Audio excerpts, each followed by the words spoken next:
It is such a nice feeling to plan for the year ahead, to have a fresh start when we are motivated, we are ready to start working on a huge goal, and we are really interested in what the year is going to bring to us.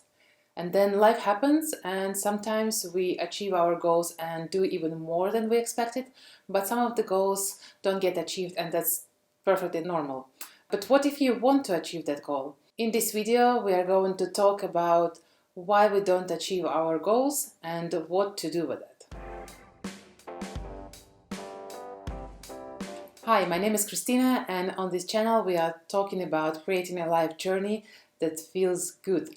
Please subscribe to this channel for more videos like that. In the last video we briefly touched the topic of looking back at the year and the goals and seeing which have been achieved and which maybe not. And this is a really good thing because we can celebrate our achievements and learn from our mistake and hopefully don't do them again in the future. So let's go into the reasons why we don't achieve our goals and what to do with it. The first reason, and that's the basis of not only for achieving our goals but actually for many aspects of our lives, and is you don't have enough energy to work towards your goals. And that's the question that everyone has to ask themselves. Do they feel physically good? Do you feel like you are sleeping enough? Do you have a good sleep? Do you eat enough? Do you exercise enough? Do you move enough to have enough energy? I start with that topic because that's something that I have very recently faced myself. So when my little daughter doesn't sleep well at night, I wake up a lot of times and the next day I don't really feel energetic, I don't feel motivated, I generally feel tired and overwhelmed with the things I would like to do and I have to do, and this really impacts me a lot. Another thing is when I don't eat enough vegetables, for example, I feel like I don't want to move as much as I usually want. So the nutrition is really very important as well. And just the generic movement. So do I take walks? Do I have enough fresh air? This also gives a little boost even when you don't really sleep too much.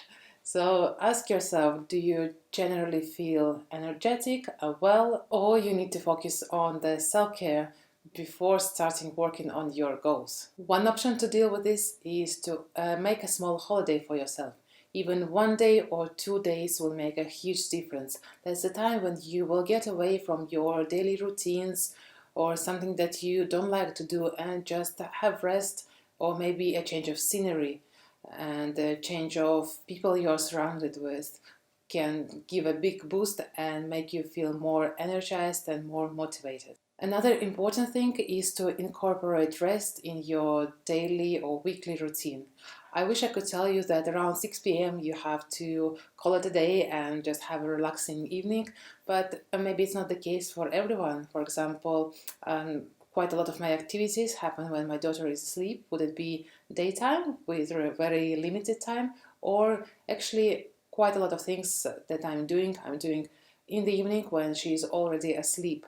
So there are days when I would love to have rest just to make sure that I don't get exhausted, but there are days which I set aside just to do the things that I want and move towards my goals. And it's important to have this balance and incorporate both work and your aspirations into your weekly, daily, monthly routine. Reason number 2, and this is a difficult one, your goal may be not yours. Nowadays we're immersed in an online world, so the news, social media, and actually even people around us, they are all having an opinion about how our day, life, holiday, I don't know, evening should look like. And we also put pressure on ourselves about what do we think it should look like. And that's perfectly fine because we all live in society and we learn from each other. But there should be a boundary between what others are doing and what's important to you.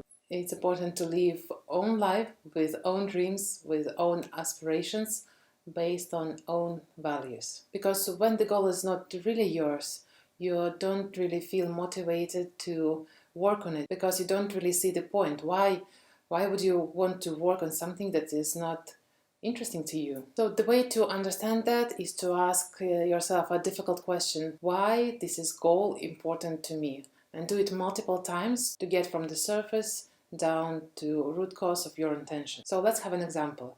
If I were to set a goal for myself to run a marathon, I would have approximately this conversation. Why would I like to run a marathon? Because I want to share this achievement online. Why do I want to share it online? Because I want people to see how active I am. Why do I want everyone to see how active I am? Because everyone else seems so active and I'm not. Why is this important to you? Because I want to be a part of people who are active.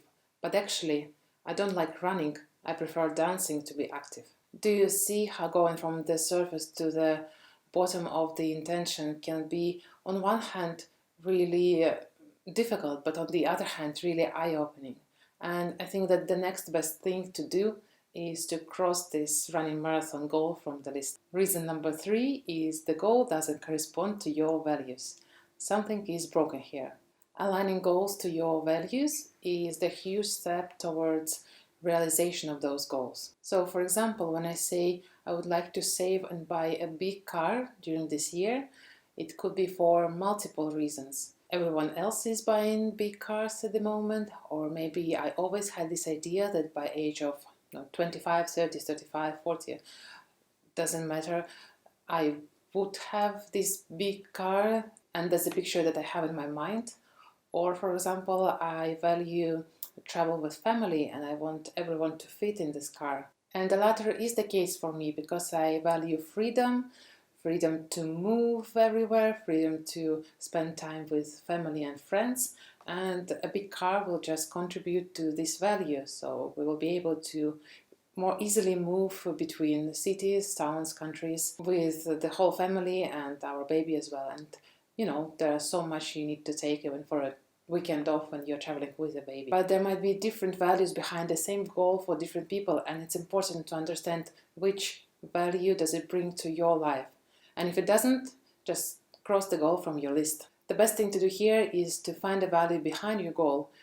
Write it down close to your goal and remind yourself very often so that you understand why you are doing this. Number 4 is your goal is not clear enough.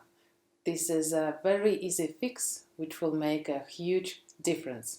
So let's say you decided to learn French, and what's next? So if you were to start working towards your goal, what would be your steps to do it? Learning French is a very difficult and unclear goal because you don't know when to start, when to stop, and what actually to do. And we will normally gravitate to something more clear, more transparent, and more understandable and actionable. So instead of writing learn French, you could say I will do a class every week on Thursdays at 5 p.m. or something like that. Or another one could be every time I go outside, I speak French to a person in the park. So that would be something actionable, and you know that you are getting a step closer to your goal of learning French. The next step for you would be to rework your goals to make them clear, simple, and actionable. Number 5 is your goals are too complex or too ambitious.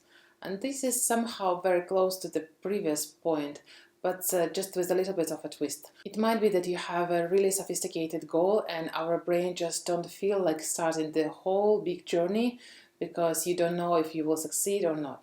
So in that case, it's very important to break this sophisticated goal into small, clear, understandable chunks and make them actionable as we were talking in the previous point. So let's say you want to organize a meetup with like-minded people to share experience, to talk about the topic of your interest, and it's something that you are thinking about for a long time. So creating a meetup can be very daunting, especially for the first time. But the key here is to break it down to manageable chunks. So, for example, one of them could be find a place and agree on terms and conditions. The next one would be to organize an agenda. The third one could be to organize some snacks and drinks. So these are really small, clear, manageable tasks that all together bring you to this big, sophisticated goal. It's very good to have very big, sophisticated and ambitious goals, and it's just a matter of helping ourselves to break them down into clear and understandable chunks. Number 6, you are focusing on the goal, but not on the person who achieves this goal. For example, if you decided to write a book, it's very normal to think that I have to write a book, I have to write a book, I have to write a book. But it would be so much more helpful to think, what kind of person writes the book? And there can be so many different options. For example, this is a person who writes every day. Are you that person? Or maybe you have to become that person. Is that the person who is around different other authors? And are you around different other authors? Is that the person who brainstorms? Is that the person who spends most of their time alone or with other people, walking, sleeping when they are sleeping, and how they are doing their work, how they are having their rest, what makes them be productive, what makes them write a lot, and what makes them write really good books. So ask yourself, what sort of qualities and what sort of habits do you have to inherit from the type of person you would like to become? Number 7 is you don't achieve your goals because you don't achieve goals. And this sounds strange, but let's get it clear. We are really motivated when we see some sort of a result. Would it be a small result or a big result? And we get discouraged when we don't see any progress. So the key here is to have small wins to achieve small goals towards your big goal. So if, for example, if you decided to be flexible and stretch every day, so every day is a bit of step forward to your success of the bigger goal. So you have to celebrate the small win of exercising every day. And vice versa, you don't have to focus on your failures. Because, for example, if you don't stretch one day, it doesn't mean that you don't have to stretch the next day, because it can be quite unmotivating seeing that, okay, I didn't do it today, so maybe I just don't do it ever. So try to stop thinking about failure and celebrate your success, even if it's a small one. So when you achieve something, you are motivated to achieve more. Number 8, you don't set aside some time to work towards your goal. And here I'm talking from my experience. In the beginning of the year, I feel really motivated. I would like to achieve so many things, and I can write, I don't know, hundreds of goals that I would like to achieve during the year. And when this whole brainstorming thing is over, it's time to sit down and to prioritize which goals are really important to you now and maybe will be in the future, and which goals are maybe not so important to you but really kind of want to do things. And when we prioritize our goals, it's important for us to set some time in the calendar to achieve those, because this is how we understand, do we have more time for another goal, or maybe the goal that we want to achieve first, it takes a lot of time and a lot of effort, and we just don't have enough time to pick up the next goal. And please, please, please keep your goal list running, because sometimes we underestimate our abilities and we achieve our goal earlier than we expected. So that would be the time to look at our goal list and pick the next one in the priority list and set aside some time to achieve that goal. Or maybe it will be even more than one. Okay, I'll put the next one here, and please let me know what do you think about it. You don't have enough accountability related to your goal. If no one knows that you are working on achieving your goal, then you are one-on-one with your goal, and it can be really daunting and it's difficult, and there is actually something you can do about it. Because if no one knows that you are working on some sort of a goal, it might be that they are trying to do something against it and they will not even help you because they don't know that you are working on something. And there are two ways about it. So I'm the person who doesn't like to share aspirations. I like to share when I already do some sort of a progress. And on the other hand, for some people it might be easier to share their aspirations so that they know that someone is awaiting for a result, or someone is helping you, or someone is just keeping fingers crossed that you achieve this goal.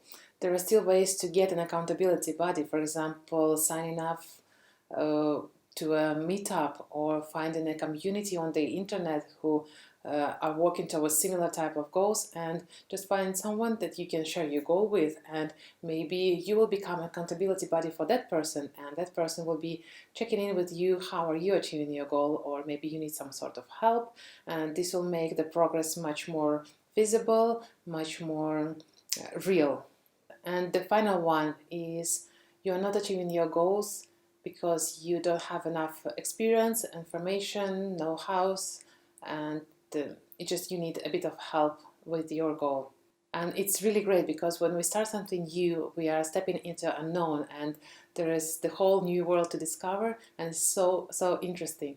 And the thing to do here is to read some articles, to watch tutorials, to get a course, to find people who know how to do the things that you are planning to do and learn from them, because sharing experience brings people together, and that's what makes the achievement of the goal really fun, interesting, and life-changing. I hope you guys enjoyed this video and found something useful, and maybe one of the tips or suggestions sparked an idea in your mind about how you could achieve your goal, or maybe what is even better, you decided to cross out some of the goal from your list because it's not yours, and that means that you have more time to work on something that is really yours. Thank you for watching this video, and I see you in the next one.